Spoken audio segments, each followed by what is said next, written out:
became green. Okay, green. How is that possible? Wow, that was pretty amazing. How did you do that? Please show me your screens. Absolutely. Let me teach you how this food works. First, we need to know about some chemicals called acids and some chemicals called alkalis. This is a magic metal. This is the pH indicator. It's like cabbage water. This is how to make red cabbage water to pH indicators. First, study into small pieces. Second, placing your pot. Third, add water. Fourth, simmer it for 10 minutes. 5, 20, and then after that you can test it. So, the red color cup is filled with vinegar. And the yellow color cup is filled with bleach.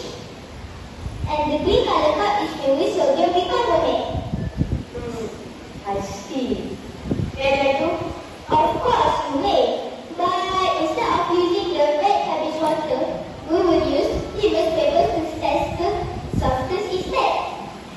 Now I see two litmus papers. Blue and red. What's the difference?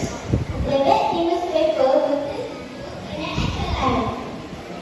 This is detergent water, and this is baking soda solution. Okay, Auntie, please put the red litmus paper into both of these liquids and see what will happen. It can look. So if red is inside the alkaline, that means blue becomes red if we put acid in it. Am I right? Yes, indeed you are right. Let's prove it by putting the blue litmus into this vinegar and lemon juice to see if your ignorance is right. It turned red.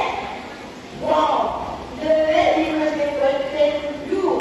Spectacular. Even the blue litmus turned red.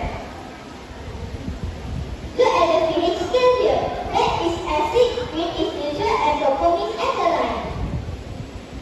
Thank you for showing me this trick. Now with this new trick, I can make even more money. Thank you for your time and attention.